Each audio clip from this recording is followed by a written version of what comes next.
Bien, bonjour à toutes et à tous. Merci d'être là. N'hésitez pas à rentrer, mais nous démarrons, il est l'heure, 19h15, et le programme est chargé. Bienvenue donc pour ce troisième congrès national de l'Institut Santé. J'espère que c'est le dernier, ce qui signifiera que la transformation du système de santé sera faite, puisque l'objet, la raison d'être de cet institut est de créer les conditions de la reconstruction de notre système de santé. Et je pense qu'on sera d'accord que le plus tôt est le mieux. Nous allons avoir deux parties dans ce congrès. Une première sur essayer de vous exposer plus clairement possible ces travaux qui ont été réalisés par une centaine de personnes d'horizons très différents depuis 2018. Où je vais donc vous faire un petit peu une synthèse en quelques minutes, puis après il y aura quelques professionnels qui ont participé, quelques personnalités qui ont participé, qui viendront donner un peu leur angle de vue, et nous aurons quelques grands témoins. Et nous passerons à un débat politique qui s'annonce passionnant, parce que comme l'ADN de l'Institut, évidemment, on a recherché à avoir toutes les sensibilités, toutes les diversités d'opinions, puisque l'objectif est quand même d'arriver à trouver un consensus pour pouvoir avancer.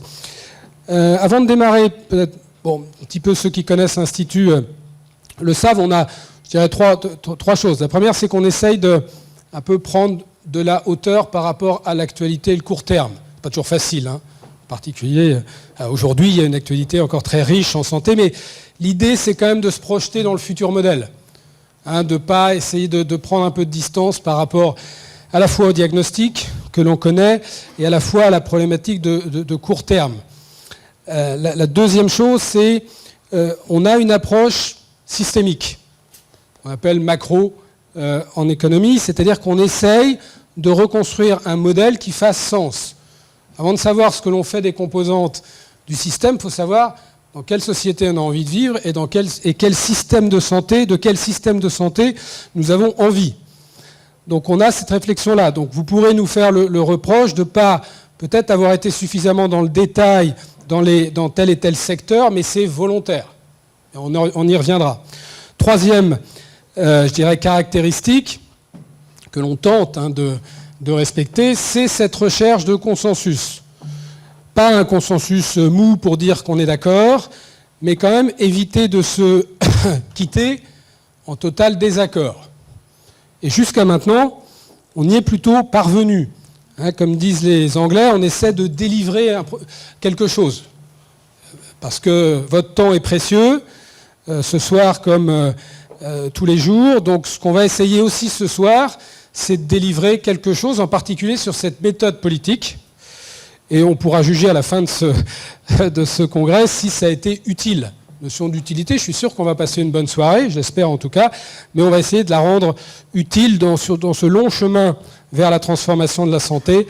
Si on pouvait gravir une ou deux marches, ça serait bien. Alors, donc l'Institut Santé, pour ceux qui ne connaissent pas, a été créé en 2018 sur une base associative. C'est donc un centre de recherche appliqué destiné à construire ce nouveau système de santé, son fonctionnement. C'est une démarche citoyenne. Souvent on me dit, mais pourquoi vous faites ça? Parce que citoyens actifs, engagés, qui pensent que le sujet en vaut la peine, comme tous ceux, je pense, qui sont là. Son fonctionnement est indépendant, interdisciplinaire, transpartisan politiquement, avec exclusivement des personnes bénévoles. La production qui a eu lieu vous montre un petit peu les différentes étapes. On a d'abord travaillé autour de 6 chantiers pour construire un premier contenu. On est arrivé avec ce contenu-là. Vous voyez, l'évolution des titres vous montre que, évidemment, tout ça, que le travail, on évolue avec le temps. Donc, on a sorti un premier fascicule fin 2018.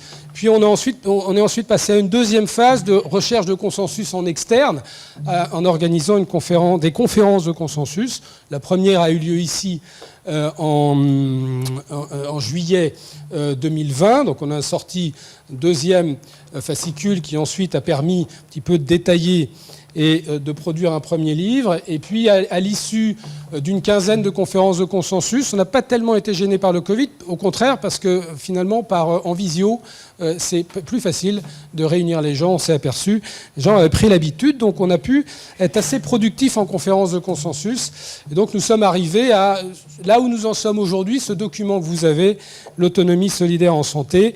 Et là, nous sommes dans une phase de diffusion de ces travaux, mais surtout de rendre cette transformation, celle qu'on vous propose ou une autre, s'il y en a une meilleure, la plus tangible et réelle possible. Alors, première question, pourquoi est-ce qu'il faut transformer notre système de santé? Vous allez me dire, est-ce qu'il ne va pas bien? Mais et pourquoi on y avait pensé déjà un petit peu avant? C'est qu'il y a ce qu'on appelle une triple transition qui existe depuis une trentaine d'années, c'est-à-dire qu'on passe d'un monde à un autre, ou on appelle ça comme on veut, mais du XXe siècle au XXIe siècle, mais la donne n'est pas la même. Première nouvelle donne, c'est cette donne démographique, avec par exemple le doublement des plus de 75 ans de 6 millions à 12 millions entre 2010 et 2040.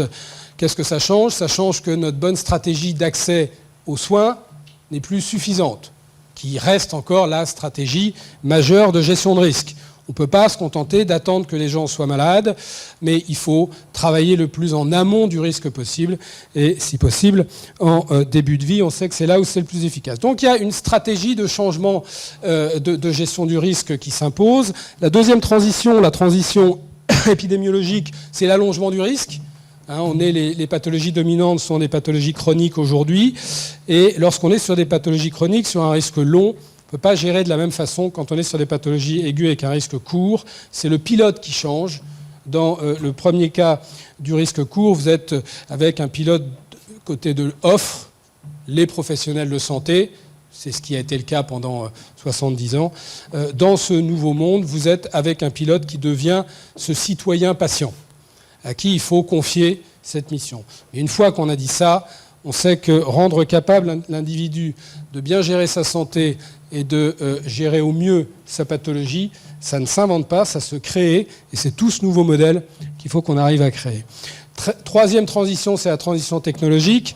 Vous voyez que ces trois transitions sont source de formidables opportunités, mais aussi de menaces si on n'adapte pas le système à ce nouvel environnement, ce qui est le cas pour le moment, et donc ce qui fait que le système a dérapé. Cette transition technologique, elle permet de gérer les deux premières transitions sous réserve qu'on fasse la transformation du système. Comme on s'habitue à tout, on s'habitue aussi à avoir un état très difficile, par exemple, de nos hôpitaux, tout en ayant accès à une technologie absolument incroyable par rapport au monde d'il y a 20 ans. On est dans une situation beaucoup plus difficile avec un accès à des technologies incroyables. Donc on voit bien que ce n'est pas la technologie qui transforme, mais une fois que vous avez transformé, vous pouvez véritablement utiliser tout le potentiel de ces technologies, mais qui nécessitent avant de transformer le système. Donc le modèle de 45 qui a été absolument formidable, et vous verrez que notre objectif c'est de l'adapter et pas de le remettre en cause, ce qui est contestable, mais c'est en tout cas sur ce postulat que nous sommes partis. Une raison assez pragmatique, c'est qu'on pense que pour réussir la transformation, c'est ce modèle qui est adapté, qui, conçu avant cette transition, est devenu inadapté au nouvel environnement. Une évolution du modèle s'impose. Seule une réforme systémique en santé peut y répondre. À ces conditions, le rebond rapide et massif est possible.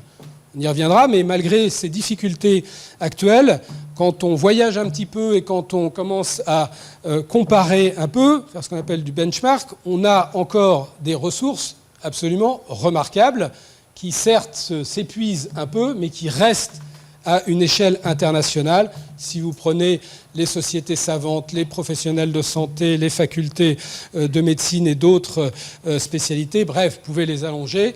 Il y a les académies, les choses, on a encore une base extrêmement prometteuse, mais on est d'accord qu'il faut faire assez vite. Alors, quel est ce nouveau modèle ? On va essayer un petit peu, avant de le décliner, montrer les piliers de ce nouveau modèle. Il y a 3 piliers.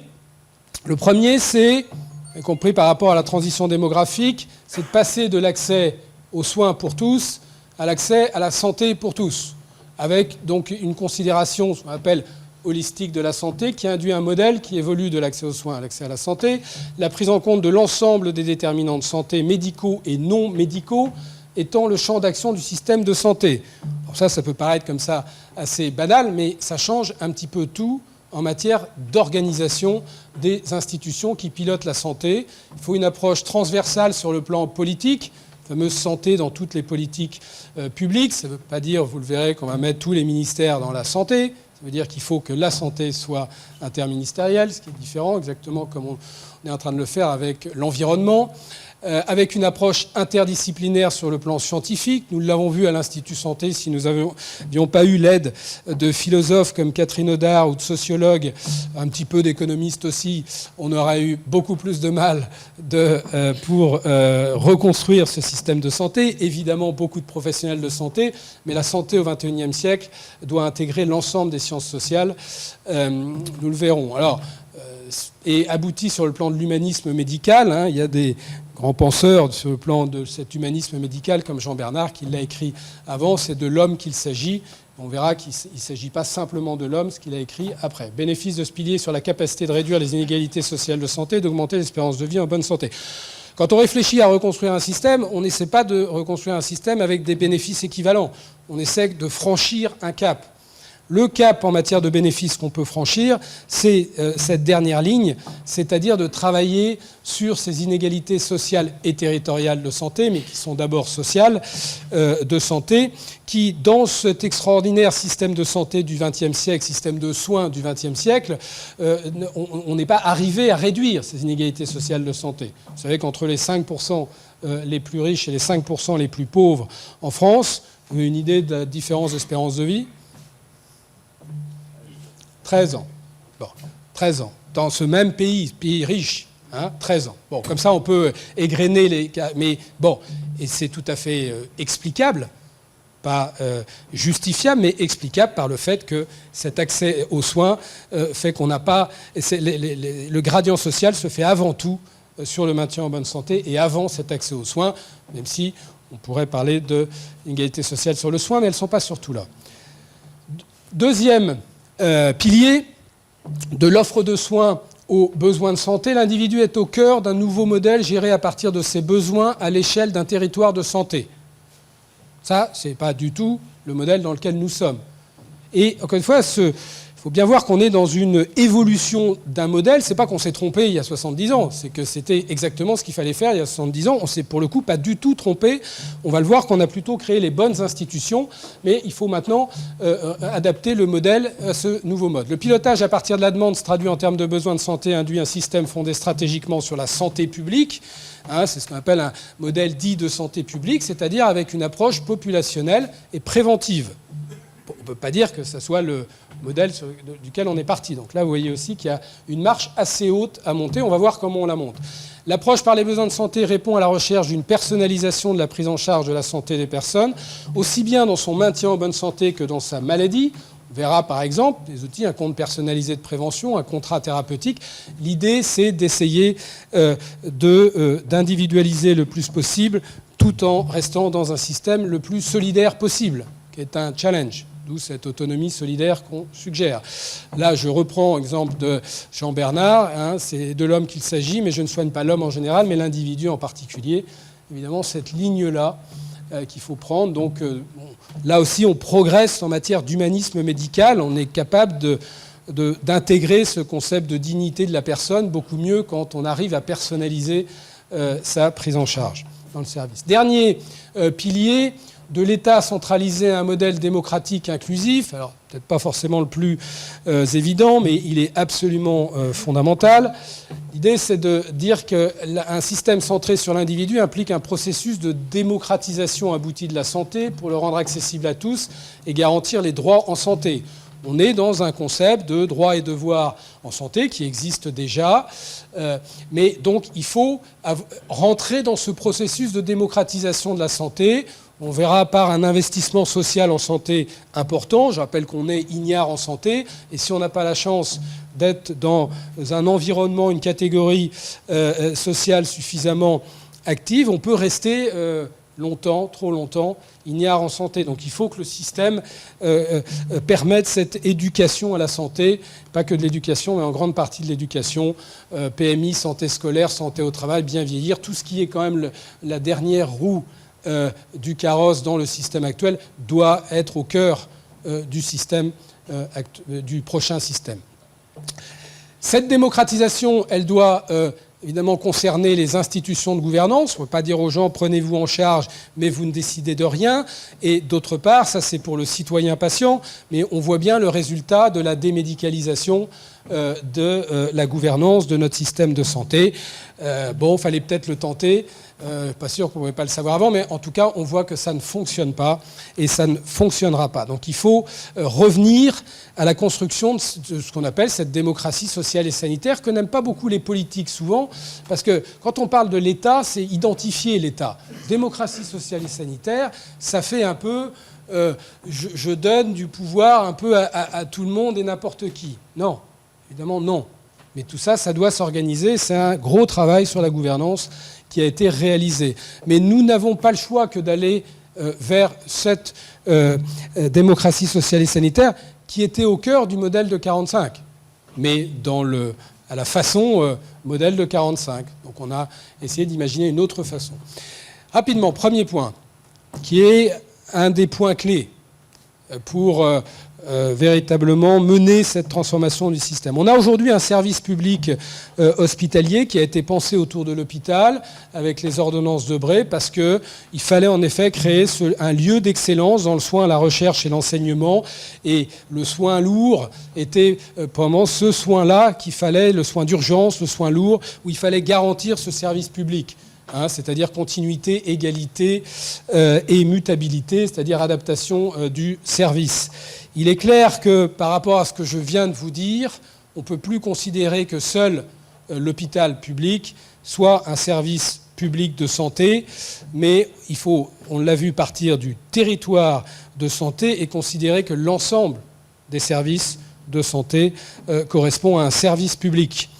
On reviendra sur cette notion de service public. En tout cas, c'est l'approche que nous avons eue et qui permet quand même de mettre beaucoup d'acteurs autour de la table. Pour ça, il faut créer des territoires de santé. Vous allez me dire, mais bizarre, ça fait 20 ans qu'on territorialise. Oui, sauf qu'on territorialise par rapport à l'offre, avec une segmentation de l'offre, GHT, CPTS, mais ce que l'on suggère, nous, c'est d'intégrer tout ça, c'est l'étape d'après, c'est pas de casser ce qui existe, c'est d'aller jusqu'au bout de cette territorialisation et de constituer, on a proposé 450 territoires de 150 000 personnes, on peut en discuter, de construire ces bassins de vie sanitaire qui vont être l'unité géographique à partir duquel nous allons piloter ces missions de santé publique et ces missions de soins. Donc des missions qui sont identiques dans tous les territoires, l'égalité territoriale évidemment s'applique, mais qui après vont se déployer de façon spécifique à chaque territoire. C'est tout l'intérêt de partir de la problématique du territoire et pas de partir d'une problématique centralisée nationale. Chaque citoyen utilisera préférentiellement l'offre de santé de son territoire, mais reste libre de se faire prendre en charge dans un autre territoire. Les fondamentaux du système actuel, la liberté de choix de son professionnel de santé, l'indépendance professionnelle, sont plutôt revisités et renforcés que remis en cause. Donc on a une évaluation de la base géographique et du champ d'action du service public officiellement reconnu en santé. Contrat thérapeutique, c'est cette recherche d'une personnalisation. Vous savez que 80% de la hausse des dépenses de santé sont liées aux 12 millions de Français qui ont une ou plusieurs ALD, et ça représente un stock des 2/3 des dépenses d'assurance maladie. Donc, à un moment où il faut essayer de structurer cette prise en charge, mais pas dans l'idée de faire des économies, dans l'idée de faire de l'efficience, d'améliorer cette prise en charge, tout en maîtrisant les dépenses. Ce contrat, c'est une idée de créer un écosystème optimisé, personnalisé, de ressources humaines, technologiques, autour des patients. L'hôpital, rapidement, non pas que ce soit un sujet très simple, mais parce que j'aurai après Christophe, Patrick et d'autres qui vont en parler. On a deux axes pour l'hôpital public, pour repenser l'hôpital public. C'est comment renforcer l'ancrage territorial de l'hôpital pour répondre aux besoins de santé de la population. et comment refaire, si ce n'est pas excessif de dire ça, de l'hôpital par cette machine à tirer toujours plus haut l'excellence de la médecine française. À un moment où il faut un lieu où, peu importe la pertinence économique de l'investissement, mais on investit pour essayer demain d'améliorer la médecine française, pour prendre un exemple. Mais nous ne prétendons surtout pas que l'excellence doit se limiter, et se limite d'ailleurs certainement pas à l'hôpital public, mais il faut qu'il y ait un centre où cette excellence, ce qui a été le cas au XXe siècle, soit un objectif en soi d'amélioration. Alors, ayez le premier mot, rénover les ordonnances Debré. Là, on touche déjà quelque chose qui fait un peu trembler beaucoup de gens, mais ce n'est pas remettre en cause les ordonnances Debré, c'est essayer de les adapter. Il y a ce statut PUPH, je laisserai René Friedman en parler, mais qui a été aujourd'hui construit avec ces 3 valences de soins, de recherche et d'enseignement, qui, dans la médecine du XXIe siècle, ne correspond plus à grand-chose. Je ne suis pas sûr qu'il y ait beaucoup de PUPH qui véritablement aient ces 3 missions remplies de façon complète. Eh bien, je ne suis pas sûr que ça soit encore humainement possible. Donc, en général, quand on a beaucoup trop de missions, on les remplit moins bien. Donc, on propose de passer à 2 valences. Faciliter la mobilité et la diversité des carrières professionnelles grâce à des contrats d'obligation de service pour diversifier et individualiser les carrières. C'est la fin du temps plein hospitalier pour tout le monde. Pas dire qu'on le supprime. On propose de liberté de choix de ce temps plein hospitalier, mais les praticiens hospitaliers qui souhaitent faire du 3 jours à l'hôpital, 2 jours à l'extérieur de l'hôpital, sur des missions de santé publique diverses, avec évidemment de façon contractuelle, de façon chacun ne fait pas ce qu'il veut, mais tout ça est organisé, nous paraît être le bon choix d'avenir. Si on parle de la féminisation de la médecine, il est évident que cette individualisation un petit peu du contrat de travail est quelque chose qui paraît particulièrement adapté à cette situation. Redynamiser les carrières paramédicales, Christelle Galvez en dira un mot. L'ancrage territorial, on a près de 400 hôpitaux de proximité qui sont là aussi une mine d'or si véritablement on les prend bien pour s'ancrer dans le territorial et pas pour en faire la ressource d'appoint des grands hôpitaux, comme par défaut, c'est un petit peu le cas de ce qui se passe. Forcée collaboration ville-hôpital. Alors, nourrir l'excellence de la médecine française, c'est à travers un enseignement clinique qui, grâce à la double valence, tend toujours plus vers l'excellence, même si elle ne se fait pas qu'à l'hôpital, elle doit tendre vers l'excellence, en particulier quand elle se fait dans ces CHU. Idem pour les pôles de recherche d'excellence que l'on se gère de dimension internationale. Donc, vous voyez, l'idée, c'est de se dire... parce que quand on réorganise, il faut quand même avoir des points de mire, c'est que ce qu'on réorganise en matière, par exemple, de recherche et d'enseignement à l'hôpital clinique, c'est vraiment pour que ça profite à l'ensemble du système de santé, qu'on y fasse des choses qu'on ne fait pas ailleurs. Remédicaliser la gouvernance pour reconstruire l'attractivité et la quête de l'excellence, c'est un point majeur pour sortir de ce modèle administratif infernal dans lequel on est aujourd'hui. Je pense personne, en tout cas personne, si, mais l'a voulu. Mais on voit bien qu'on est passé un peu d'un mandarinat médical qu'on critiquait beaucoup trop de pouvoir ces médecins, à un mandarinat administratif qui est bien pire, bien pire. Donc il y a probablement à ramener un petit peu les équilibres et un petit peu beaucoup vers un pouvoir partagé entre ce pouvoir médical. Donc on a un certain nombre de solutions. Conseil d'administration qui remplace le conseil de surveillance. Je crois qu'on a 10 ans de recul sur... Je sais qu'il y a des gens qui ont été très actifs dans la loi HPST, mais on n'est pas là pour refaire le passé. Peut-être qu'il fallait passer par là. Mais en tout cas, il faut reconnaître que cette nouvelle organisation institutionnelle n'a pas porté ses fruits, pour utiliser un euphémisme.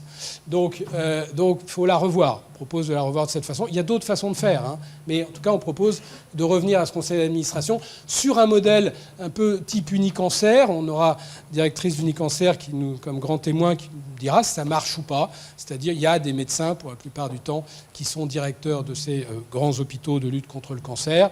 En tout cas, il y a une vraie responsabilité donnée à l'équipe médicale pour organiser l'hôpital. Et ça nous semble. On est ce qu'on appelle, quand on parle d'un modèle inclusif, l'inverse, c'est le modèle extractif. C'est-à-dire que c'est le modèle qui en fait, s'appuie sur toujours de moins en moins de personnes pour décider. D'accord ? Le modèle inclusif, c'est le modèle opposé. et qui a été très étudié dans les sciences économiques et politiques. Et on sait que ces modèles inclusifs sont beaucoup plus performants que les modèles extractifs. On prend le pari que c'est vrai dans le social, ce qui a été beaucoup moins étudié, mais avec l'expérience de ces dernières années, on suggère que ça doit être bien. Voilà, sur la ville, je laisserai Olivier Saint-Lary nous le dire, mais il y a 4 problématiques. Il y a ce virage ambulatoire, on en parle souvent à l'hôpital, mais c'est plutôt en ville qu'il faut le prendre, il faut le prendre. Et on pense que ce contrat thérapeutique doit aider, parce qu'il y a un point d'ancrage qu'il faut, avec une coordination, ces parcours de patients. Vous savez qu'il y a quand même que les professionnels de santé, les économistes et les administratifs et les politiques qui pensent qu'il y a un parcours de soins dans ce système de santé. Ce parcours aujourd'hui, c'est un parcours du combattant, hein, quand vous écoutez les choses. Il n'y a pas d'organisation du parcours de soins, tout du moins pas de façon systémique. Vous avez plein d'exemples où ça marche très bien, je suis sûr, mais pas d'intégrer dans le système. Donc ça, c'est un moyen de l'intégrer. Encore une fois, il y en a d'autres. Et donc là, la médecine de ville doit être le point d'ancrage. Probablement beaucoup de médecins traitants, mais pas forcément que le médecin traitant. Il y a des spécialistes médicaux là. Quand le patient n'est pas forcément stabilisé, on pense que le spécialiste peut aussi évidemment agir. Et la France a une spécificité d'avoir une grande richesse de spécialistes de ville, ce qui est assez rare dans les autres pays. Et donc cette reterritorialisation peut s'appuyer sur cette richesse-là. Territorialisation des soins primaires et secondaires. Donc, évidemment, cette inscription dans le service public territorial de santé, et ça sera redit après, c'est quand même là où ça change la donne, c'est que les professionnels de ville ne sont pas simplement responsables des patients qui viennent dans leurs cabinets médicaux ou dans leur centre de santé, mais sont responsables de la santé de la population du territoire. Donc, c'est en vrai pour eux aussi. Troisième problématique, la permanence des soins. On pense souvent que c'est une responsabilité des médecins donc de ville. Et comme on quitte cette segmentation ville-hôpital médico-social, on pense que c'est la responsabilité des médecins et des paramédicaux du territoire. Donc on propose d'organiser ce qui existe déjà dans certains territoires, mais de le rendre systémique, ces 2 maisons médicales de garde dans chaque territoire. Tout ça, on peut en discuter. C'est à peu près 1 milliard d'euros d'investissement, puisqu'il faut investir dans les infrastructures. Rémunération des médecins libéraux et salariés sur la base d'un forfait équivalent de celui de l'hôpital. On considère que les libéraux, comme les salariés, vous voyez quand même l'évolution un petit peu brutale, travaillent dans ces maisons médicales de garde. Donc il faut une certaine justice dans la façon avec laquelle on rémunère ces professionnels. Régulation en amont des patients entre les urgences, vous voyez que ça, on a commencé à y travailler, mais ce qu'on a fait avant l'été, c'est sûr que c'est mieux, avant d'avoir investi dans toutes ces infrastructures de ville, pour s'assurer que cette régulation, elle conduit bien le patient là où elle doit le conduire, ce qui est évidemment difficile aujourd'hui. Dernier point sur les enjeux de la ville, quelque chose qui se fait depuis 20 ans, mais qu'il faut vraiment faire de façon accélérée. Cette territorialisation doit aider, c'est l'universitarisation des soins de ville pour tous les professionnels, pas que pour les médecins. 2 mots sur la refonte de la gouvernance. Gouvernance, c'est quel est le rôle de l'État, quel est le rôle de la Sécu, quel est le rôle des collectivités territoriales, quel est le rôle des acteurs de santé. On est revenu sur l'esprit premier du modèle de 45, qui est de dire qu'il faut qu'il y ait un État visionnaire qui définisse la stratégie nationale de santé et qui délègue à une instance démocratique le pilotage du système. Ce qui a été fait en partie, vous pourrez me dire, mais qui était cet esprit-là.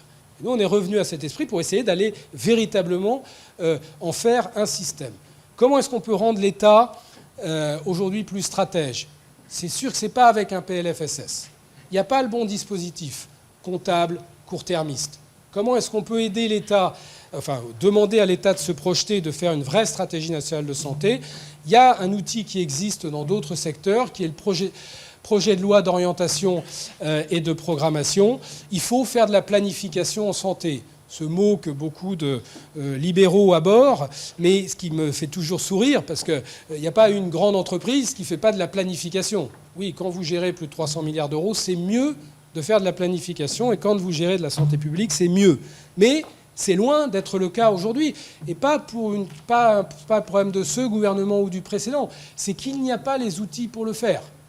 Donc ce que l'on propose, c'est de les créer par là. Derrière ce projet de loi, il faut ensuite avoir un grand travail de simplification administrative. notre système administratif est strictement illisible. Il est même illisible pour ceux qui les pilotent. Si on regarde la tribune des présidents de régions, pas très longtemps, qui disent « mais on ne comprend rien à nos compétences ». Pour vous dire, pour ceux qui sont censés être servis par ça. Qui est capable de comprendre l'organisation institutionnelle de la santé? Évidemment, personne. Parce que c'est illisible. Donc vous voyez qu'aussi bien du côté du territoire que du côté de l'organisation institutionnelle, donc c'est une fusion de beaucoup d'agences dans une agence nationale de santé publique, en intégrant les grandes fonctions de santé publique dans cette agence et en déclinant cette agence dans des agences régionales de santé publique. Les ARS deviennent des ARSP, on en fait des machines de guerre de santé publique. Ils sont là pour protéger la population et venir en appui avec toute l'expertise de santé publique nécessaire à l'ensemble des acteurs. Donc là, il y a une réorganisation institutionnelle qui va vers plus de simplicité, lisibilité, efficacité. Voilà, ça je l'ai dit. Bon, on propose évidemment, il y a une approche interministérielle. On voit que dans l'environnement, il y a à peu près 3 ou 4 ministres aujourd'hui. Ce qu'on propose, c'est qu'il y ait un ministre avec un profil politique, qui ait un poids politique très important, puisque la santé sort du soin. Donc un ministre avec une santé de profil politique, et puis un ministre délégué à la santé publique qui est un profil d'expert de santé publique et qui ait cette responsabilité interministérielle, donc répondre à la tutelle du ministre de la Santé et de Matignon. Il y a d'autres façons de faire, mais il faut organiser cette interministérialité. Faire de la France une des locomotives de la construction de l'Europe de la santé publique, on pense qu'en effet, la santé publique au sens large, les politiques de santé publique, les évaluations de ces politiques-là peuvent avoir un étage européen. Il serait souhaitable qu'ils en aient. La deuxième chose, c'est sur la régulation, la gouvernance du médicament, ce qui est déjà le cas. Mais là, on pense que, par exemple, l'évaluation médicale des médicaments n'a pas beaucoup d'intérêt à être fait sur un plan national. Sur l'évaluation médico-économique, on peut en discuter. Mais voilà, donc il y a un échelon européen qui nous semble intéressant. Alors, ensuite, donc là, vous avez le rôle de l'État. Donc, que fait-on du pilotage? Comment est-ce qu'on organise le pilotage des professionnels de santé? Nous, on propose une gouvernance unifiée, puisqu'on veut organiser sous forme territoriale et de parcours, donc une gouvernance unifiée. Et donc, cette tutelle serait la sécurité sociale revisitée. D'accord ? Vous n'avez pas tellement le choix. Quand vous voulez faire une délégation de services publics à partir de l'État, vous la faites à qui? L'assurance maladie est la seule institution crédible, forte crédibilité auprès des Français, mais dont il faut réorganiser évidemment la gouvernance pour qu'elle soit vraiment démocratique. On utilise les outils qui existent. On propose qu'à l'échelle nationale, régionale et locale, les outils démocratiques qui ont été créés, conférences nationales de santé, conférences régionales de santé, conférences locales de santé, soient un peu revisités pour qu'il y ait bien tous les acteurs et peut-être les améliorer, mais deviennent les conseils de cette sécurité sociale, la branche santé qu'on appelle assurance santé maintenant et plus assurance maladie. C'est du détail, mais pas tellement. C'est-à-dire que vraiment c'est ce nouveau rôle d'assurer un risque santé et pas simplement un risque maladie, en considérant que le rôle de l'assurance santé, c'est aussi de maintenir les gens en bonne santé. Donc on a ce qu'on appelle un parlement citoyen national, régional et local. Pour ceux qui pensent que tout ça, c'est des usines à gaz, en fait, ça existe déjà. Je suis sûr qu'il y a pas mal de gens ici qui sont dans les CRSA. Moi, je suis admiratif du travail qui est fait dans les CRSA, tant ça ne sert pas à grand-chose, puisqu'il n'y en a qu'un seul qui a le pouvoir. Aujourd'hui, c'est comme ça. Il n'y a aucun contre-pouvoir au pouvoir administratif. D'accord ? Donc ça, on pense que c'est un sujet important. Donc on propose cette organisation-là. Il peut y en avoir d'autres, mais c'est assez touchy quand on commence à toucher à ça.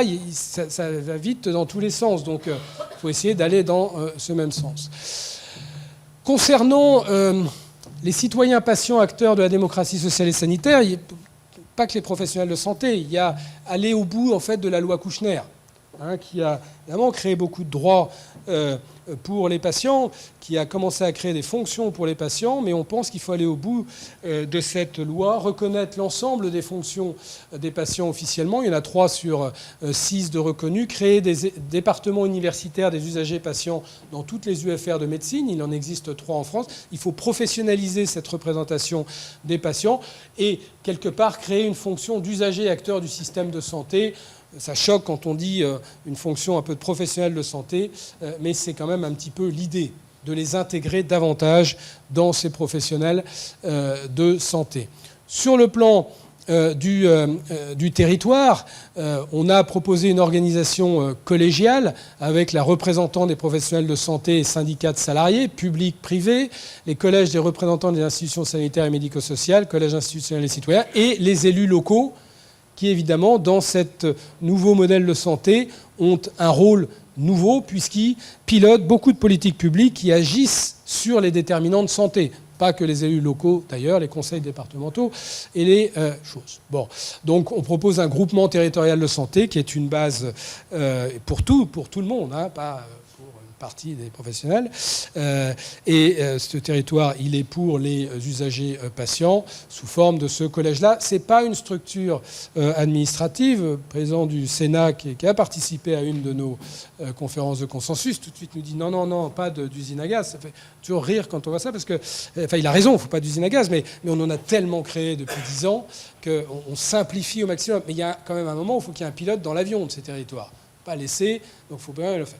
Mais on le fait sous cette forme, on va dire, associative, qui permet de la coordination, du débat, du partage à la décision. Pas du financement, pas de la stratégie, pas de l'administratif. Ça, c'est fait à un niveau au-dessus. Voilà, donc il y a une partie de décentralisation de certaines compétences au département qui est le pivot du sanitaire, du social, et on pense qu'il peut être le pivot du médico-social et du maintien en bonne santé, mais tout ça, on peut en discuter s'il y a de meilleures idées. Il n'y a pas une politique de régionalisation du système de santé. Je sais que certains y sont favorables, mais on pense que la France n'a pas été institutionnellement pensée comme ça. Hein.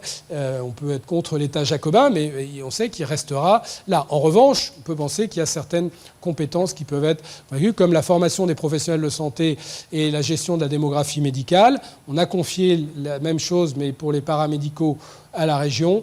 Probablement que quand on voit la difficulté de la gestion de la démographie médicale, les régions peuvent s'en occuper. Dernier point sur le financement. Ce financement aujourd'hui, il a cette sécurité sociale qui assure 80% de financement et des assureurs privés sous forme de complémentaires qui en assurent 13%, avec système à deux étages assez unique au monde, avec un certain nombre d'inconvénients, on va dire. D'abord, un système extrêmement coûteux. La France a le record du monde des dépenses administratives. On était à 15 milliards 2018, du fait de ce double échelon. Hein. Ce n'est pas que simplement parce qu'on achète du naming dans les salles dans les terrains de foot, mais à partir du moment où vous êtes deux à rembourser tout ou l'essentiel des actes, forcément, il y a des doublons administratifs largement évitables. Peut-être encore plus grave, c'est que vous avez une part du financement qui est ce qu'on appelle régressif, c'est-à-dire que là, vous voyez la part des cotisations de Sécu en fonction des déciles de revenus. Donc, vous voyez que des plus pauvres aux plus aisés, vous avez bien une forme un financement qui est progressif pour la sécurité sociale et qui est régressif pour le financement privé. Ça, c'est vrai dans tous les pays. Donc, à partir du moment où vous voulez un modèle solidaire et inclusif, il y a des choix à faire quand vous choisissez votre financeur.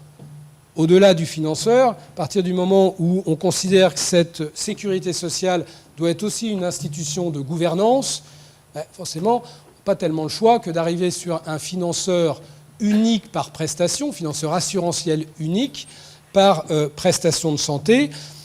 Il y a beaucoup de discussions, comme vous vous imaginez, parce que certains veulent aller au bout de cette unicité du financeur, mais par pragmatisme, on conserve tous les acteurs. Donc les assureurs privés deviennent des assureurs supplémentaires sur des paniers de soins définis, comme par exemple une partie du dentaire, là où ils sont majoritaires. Mais là, vous voyez aussi qu'on remet beaucoup de lisibilité, de simplicité. Ce qui ne gâche rien, c'est que c'est je ne sais pas si je l'ai là, mais c'est qu'une réforme du financement à 20 milliards d'euros d'économie, juste à passer de 2 financeurs à 1 financeur. On va vous expliquer comment et pourquoi. C'est en prenant les chiffres de la Cour des comptes. Alors, pas 20 milliards d'économies partagées entre l'État, les entreprises, puisque vous n'avez plus de contrats collectifs. Vous passez, y compris en étant assureur supplémentaire, sur un modèle mutualiste d'assurance individuelle. Donc, il y a une très grosse simplification qui entraîne évidemment aussi beaucoup d'économies. Dernier point sur la régulation des dépenses de santé. Ce que l'on propose, c'est de passer un peu de cet ONDAM qui est donc qui part de l'évaluation des dépenses prévisionnelles des secteurs d'offres à une évaluation qui part des besoins de santé publique. Donc un objectif national de dépenses de santé publique pour lequel on a là aussi les outils pour le faire. Le rapport charge-et-produit, qui est probablement le meilleur support d'économie de la santé qui est produit chaque année, celui-ci par l'assurance maladie, permet assez facilement de le faire. Il suffit de faire quelques modifications, de le faire. Donc ça nous tend les bras aussi. Mais donc, vous voyez que c'est une autre logique pour prévoir la chose. Bon, diversification des modes de paiement, je vais passer. Le compte personnel de prévention, je ne vais pas le développer pour laisser la parole aux autres. En conclusion, conservation des principes républicains dont on est le seul système à se préoccuper de ces trois principes en même temps. En Angleterre, aux États-Unis, on ne se préoccupe pas de la liberté des individus. Vous êtes dans les mains du système. D'un côté, l'État, de l'autre côté, les assureurs privés. Dans la reconstruction du nouveau modèle, extension de ces principes au maintien en bonne santé, qui est le creuset des inégalités sociales et territoriales de santé, à travers cette notion d'autonomie solidaire qu'on a développée. Il s'agit de redonner de la vigueur aux idées d'origine Croizat, Larocque, Debré, tout en les adaptant au contexte du XXIe siècle. Les trois pôles, on vient un petit peu en conclusion, qui forgent un peu le consensus, même si après on peut y mettre différentes choses derrière, c'est cette notion de service public territorial de santé, du rôle de la Sécu et de la redynamisation de cette démocratie sociale et sanitaire, tout en ayant un État stratège fort. La santé devient, dans le nouveau système, un actif stratégique sur le plan de la qualité de vie pour tous, de la dignité de la personne, de la réduction des inégalités sociales, du développement économique, de la géopolitique. On sait bien que dans le modèle actuel, la santé est avant tout vue, pas simplement des politiques, comme un centre de coût. Bon, donc dans ce modèle, le cadre de la reconstruction est prêt, reste à le transformer en projet politique. Merci.